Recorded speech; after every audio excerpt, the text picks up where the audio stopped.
So we got the 1068 spoilers, and it's actually happening in this chapter. Like the big confrontation that we've been waiting for, like the two groups meeting, it's happening. But before I get into the spoilers, let me just quickly go over what had happened in the previous chapter. So we saw CP0 arriving at Egghead Island, and we knew that they were going there to basically straight up kill Vegapunk, along with like all of the other Vegapunks. And that confused the audience as well as like Lucci, because he asked like, why would the world government want to kill like the most valuable man in the world? And we're actually finding out in this chapter why they want him dead. But once they got there, they were like, we have eyewitness reports of Jewelry Bonnie sailing to Egghead, so if we see her, we'll disappear her for good. So it's like, yeah, they're also going after Bonnie as well. But at the same time, Shaka and the Straw Hats were able to see them arriving on security monitors, and Shaka said, reply to the ship, tell it to unload the Seraphim and leave, because that was like their cover story for coming there in the first place, I guess, saying that they were going to drop off the Seraphim Kuma. But he also said, prepare to fight back, we are refusing entry to the world government. And that's where the chapter ended, and coming into this one, it says that the title of this chapter, which is A Genius's Dream, is referring to Vegapunk's dream of providing free energy to everyone in the world, but his research brought him to the mysterious ancient weapon source, which is why he'll soon be erased by the world government. So we'll go more into that because there's another set of spoilers we're going to go over, but the energy source that he's talking about is in reference to the energy source that was powering the ancient robot that we've been seeing in Vegapunk's lab. The one that he said that was built like 900 years ago, and that 200 years ago it just suddenly came to life and started attacking Marijois, and no one understood why, and that there was no damage and only because it ran out of energy. And then later on, Shaka said that he built Vegaforce 1, like his own robot, using the ancient robot as a guide. But there are aspects of it that even his scientific power is unable to recreate, which is its dynamic power source. Because in the past, they had a power strong enough to rewrite everything they know about the world today. So yeah, that's the power source. And his research eventually led him to what that actually was. And I guess it's just so powerful and significant that Emu doesn't want anyone to know about it. So having the ancient energy source or the dynamic energy source is just a no-no. So much, in fact, that she wants him dead. But going more into that, the other spoilers say that Vegapunk wants to find the ancient energy source to help people, but as he began to delve deeper into the Void Century matters, he knew the world government would eventually set their sights on him and kill him for knowing too much, which is why he wants off Egghead and asks Luffy. So yeah,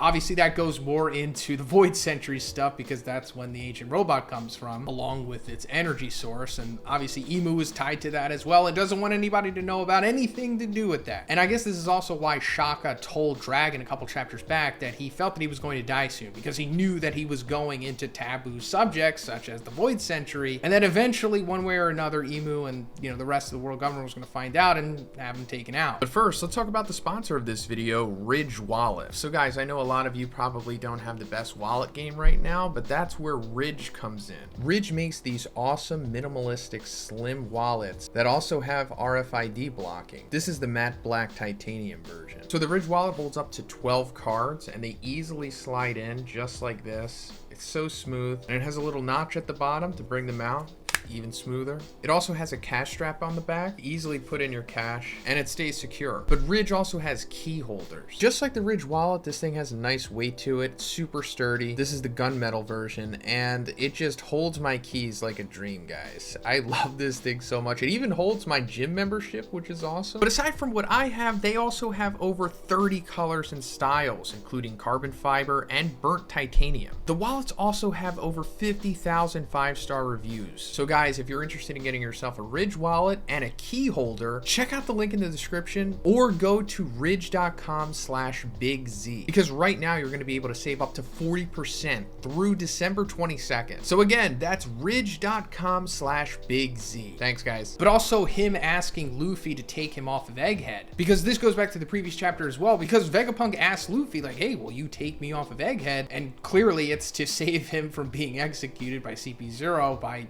orders of the world government. And honestly, I don't know if this will actually happen. I mean, it's being said here, so it's being set up. But I also wouldn't be surprised if Vegapunk dies at the end of this arc, like before he gets a chance to leave with Luffy. And that's like the big death of this arc, the big sad moment. More motivation for Luffy and the crew, I guess. But also at the same time, I could see him leaving and going with them to Elbaf. So it's like a good 50-50 right now. And I just legitimately don't know what's going to happen. Shaka orders to release S-Snake, S-Hawk, and S-Shark. He also gives the command authority to Sentomaru. So that's interesting. We haven't seen Sentomaru in like a very long time. He was the guy from Sabaody who was like Vegapunk's bodyguard and the captain of the science group, but I guess he also is, or he eventually became like just a marine officer. So I guess he still is Vegapunk's bodyguard, and he's been given control of the sea beasts here, and that makes sense because he was originally controlling like the pacifistas. So I wonder if Sentomaru is going to have like a face turn because of this, because I don't know if he's on Egghead or if he's just controlling them remotely, but if he is here, and given how things are developing with Vegapunk and the Straw Hats, Sentomaru might have like a subtle face turn too, maybe, or he just aligns himself with CP0. But speaking of them, Lucci commands and gets the Seraphim Kuma to teleport them into Egghead, while Shaka sets to release Fish, Hawk, and Snake.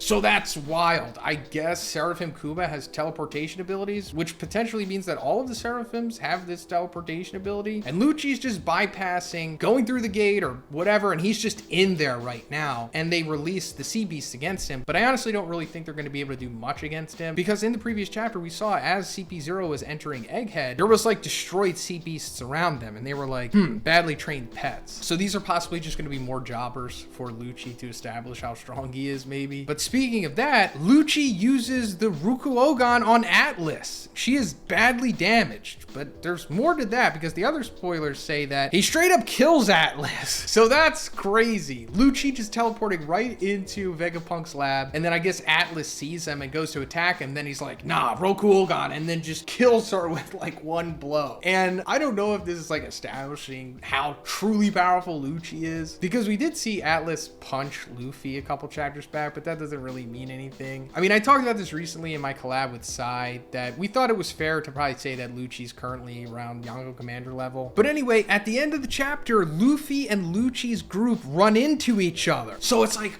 wow, finally, we're gonna get this moment that we've been waiting for. Like, is this actually going to be Luffy versus Lucci round 2? And a lot of us just immediately think like, oh, this is gonna be a squash match. Like, Luffy's just gonna instantly destroy Lucci. Like, Luffy's just going to instantly go into Gear 5 and just destroy Lucci. And it's like, on paper, that could very likely happen, but I don't think it's going to be that easy. I don't think Oda is just setting this up to be that clean. Like, there's going to be more to this, and I really wouldn't be surprised if Luffy like can't just willingly go into Gear 5 yet. Like, there still might be something to it as to where he still needs to develop a little bit more or have a better control over it in order to just go into it when he wants. I mean, I don't know. It hasn't really been gone into yet. He hasn't gone into Gear 5 since he fought Kaido, but it would just be too easy. You know what I mean? But I also wouldn't be surprised if Lucci also has something up his sleeve for Luffy. Like, maybe some kind of like, I don't know, sea stone or counter thing that he could do, along with Seraphim Kuma. I mean, he's an X factor for sure. The Seraphims are extremely powerful. So I wouldn't bet on this just being a clean sweep for Luffy and the rest of the Straw Hats. Like, some kind of trickery or something is going to go down here, and Lucci is going to get the upper hand. But let me know what you thought about these spoilers